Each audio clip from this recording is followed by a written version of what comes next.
Hello, friends. Welcome to Tuesday, June 8th, the second day of our work together. I hope you all are doing well and were able to view the video yesterday and are ready to move on to our next age and era and subject and chapter.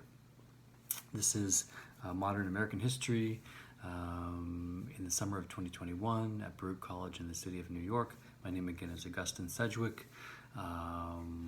We are going to continue today moving very quickly through the material that we have to cover in this month together, beginning with chapter 16 of our textbook, Eric Foner's Give Me Liberty Volume 2, which you will recognize from such videos as yesterday's. Okay, I want to take this opportunity to ask you to please get your hands on the textbook as soon as possible. A digital version is okay as long as it's a full or Seagull edition. Okay? I want to take this opportunity further to ask you to please get your hands on the syllabus as soon as possible.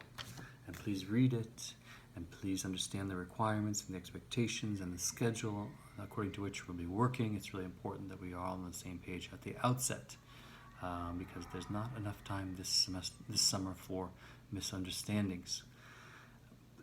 To avoid those, please let me know how I can help. Okay? Let me know what questions there are. Let me know what problems there are. Let me know what I can do to help you succeed this summer in our course.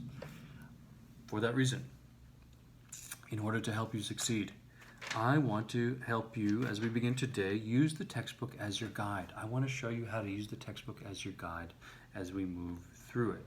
Okay? Because we're moving today not only from chapter 15 to 16, not only through time from the decade after the Civil War toward the beginning of the 20th century, but we're also moving from one topic to another. We're moving from reconstructions, the attempts to rebuild the United States in the aftermath of the Civil War and to put the United States in a new set of principles in the aftermath of the abolition of slavery and the Union victory in the Civil War, which secured the abolition of slavery. We are moving on toward topic that is usually described as America's Gilded Age. That's Foner's name for chapter 16. And as we move from, and the Gilded Age is about economics, it's about politics well beyond the question of abolition and Reconstruction. And as you move from one topic to the next, I want to help you to use Foner's text as a guide for understanding not only how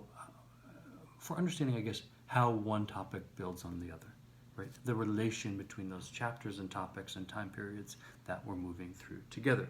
And to do that, I want to point your attention toward the very last sentence of chapter 15. It's on my page 601. I'll read it. Reconstruction placed on the national agenda a problem that would dominate political discussion for the next half-century. How, in a modern society, to define the economic essence of freedom. Reconstruction placed on the national agenda a problem that would dominate political discussion for the next half-century.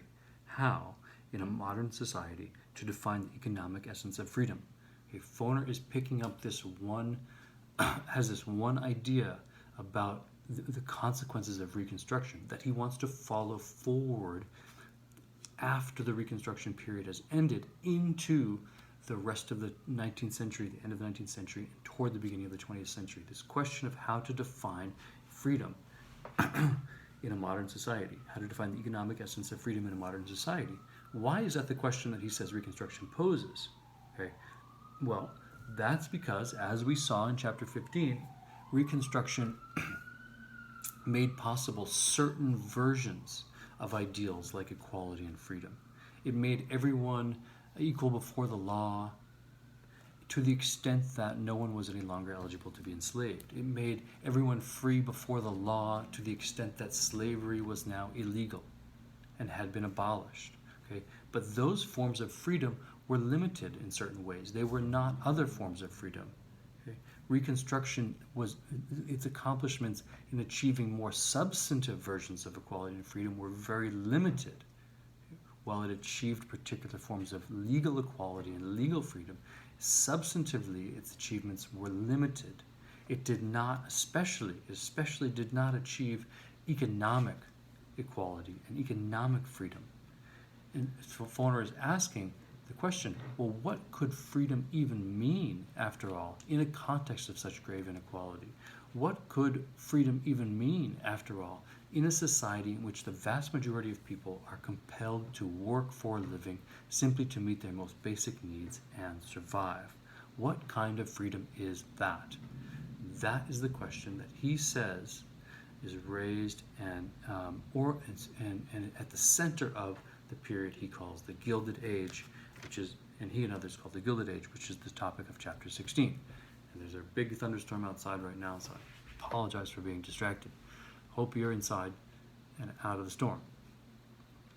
Chapter 16, America's Gilded Age, in which the question of economic freedom figures centrally. Okay, why the Gilded Age? What does gilded mean? Gilded means something that looks like gold on the inside, but is really plain old wood looks like gold on the outside, but is really plain old wood or stone or whatever on the inside. Something that looks beautiful, but is really rotten. It's something that looks like it made of one thing, but is really made of another. Okay, it's something that looks expensive, but it's really cheap. Okay, the gilding is a form of inequality itself. This was an age of inequality. Where did that inequality come from? It came from an extraordinary economic boom, an economic revolution. More than just an economic revolution, the economic revolution. Faulkner says on page 605, between the end of the Civil War and the early 20th century, the United States underwent one of the most rapid and profound economic revolutions any country has ever experienced. Wow. Okay? One of the most rapid and profound economic revolutions any country has ever experienced. Wow. Where did that economic revolution come from? It came from a couple of sources. I want you to pay attention to where it came from as you read the chapter. It came from technological innovation, especially the application of steam power to new forms of transportation and production. Okay, steamships, trains, of course, that linked city and countryside, one region of the country to another, America to the world, in new ways that allowed goods, products, and goods to move more quickly and efficiently than ever before. But so did also those new forms of technology allow people to move more efficiently than ever before. And the other component of the Gilded Age economic revolution was the arrival in the United States of a massive wave of immigrants from all over the world and inhabiting all parts of the country. We here in New York often emphasize immigrants from in this period anyway, often emphasize the arrival of immigrants from Italy and from Europe, and that was surely the case. But at the same time, many immigrants from Asia were arriving in Pacific ports and working in mines and on farms and in factories in western cities. Okay? Many immigrants from Mexico were working across what is now the Southwest.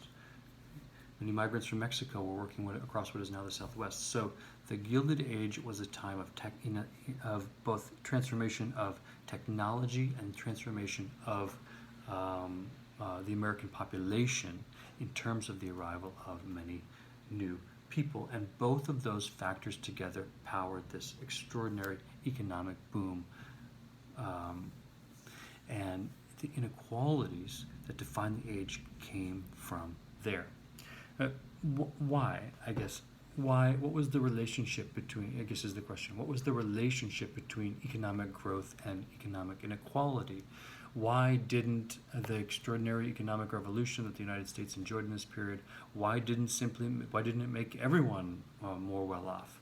Well, that's the question that I want you to attend to as you read this chapter.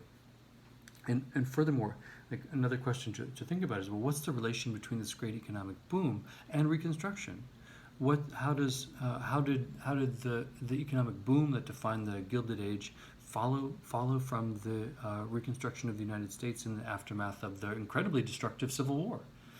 Like, how did the United States get from a place that had been destroyed by years of war to a place that was undergoing an immense economic revolution that really made the United States into a place that we would recognize today? transformed this country, transformed the world into something that actually began to look like the world we know, something of big factories and big buildings and big cities and big modes of transportation. So how do we get from one of those things to the other? Well, and how are those transformations related to the inequality? How are those transformations related to the inequalities that still define emerged during this period and still define American society together today? I want you to ask, as we're thinking about these questions and you're reading this chapter, I want you to ask, well, how do you explain the coincidence of economic boom and poverty? What policies, what technologies, what transformations made these two things grow up alongside each other? Modern American economy, modern industrial capitalism, and extraordinary inequality. Right? And I think if you ask those questions, like what were the sources of these two transformations? On the one hand, incredible economic boom, and on the other hand, incredible economic inequality. If you ask what were the sources of those, I think what you see behind them both is government policy. Right? I want you to ask yourself as you go through this chapter, well, what are the key policies here? How is government policy behind this profound and transformative economic revolution? And what I want to propose furthermore is that despite the most idealistic hopes for Reconstruction after the Civil War, for building, reconstructing America around a robust set of principles of equality, freedom, and justice, these things were swept aside by a set of policies that created a form of government-subsidized free market capitalism.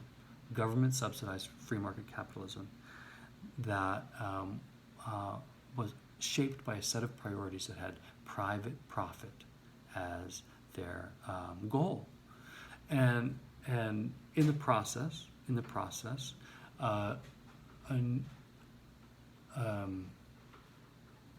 new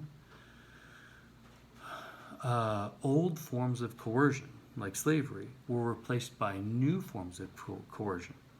Old forms of labor based on the enslavement of individuals as a result of racial inequality was based on making people to work, a system of making people to work as a result of economic inequality. Okay? And I want you to ask, well, why would government policy support this? Why would a nation that had fought to free the slaves create this new population of impoverished workers who had to labor in order to eat and to survive? Why would that be a goal of government policy, and what sorts of policies could accomplish that? Moreover, why would those policies be somehow more effective or far-reaching or durable? Wow, it's really storming out there. Why would those policies be more effective and far-reaching and durable than the policies of Reconstruction itself? Who in particular benefited from the set of policies that created the economic boom of the Gilded Age? Who in particular suffered from those policies? Right? And why those people in particular? How were the inequalities that resulted from the Gilded Age boom, how were they challenged, and how were they mitigated? And with what long-term consequences for American society and for U.S. history more generally? Okay? Those are the questions I want you to ask while reading this chapter. I want you to look for the government involvement in the making of this Gilded Age of inequality. Here are the terms. Andrew Carnegie, Social Darwinism, the Sherman Act, the Knights of Labor, Progress and Poverty, which is the title of a book, Progress and Poverty, the Cowboy, the Battle of Little Bighorn. Read them again. Andrew Carnegie, Social Darwinism, the Sherman Act, the Knights of Labor, Progress and Poverty, a book, the Cowboy, the Battle of Little Bighorn. Those are the terms that are now eligible for inclusion on our first ID exam, which is coming up at, I'll distribute that on Friday. It'll be due on Sunday by 5 p.m. And please, again, take another look at the syllabus. It's really important that we understand the expectations and the requirements as we move quickly through this material. And most of all, let me know how I can help. Okay? Let me know what questions you have, because I will try to answer them in tomorrow's video on chapter 17 of Eric Foner's Give Me Liberty, Volume 2. Okay, stay safe out there, stay out of the lightning, stay out of the thunder, stay out of the rain, and be in touch, and be well.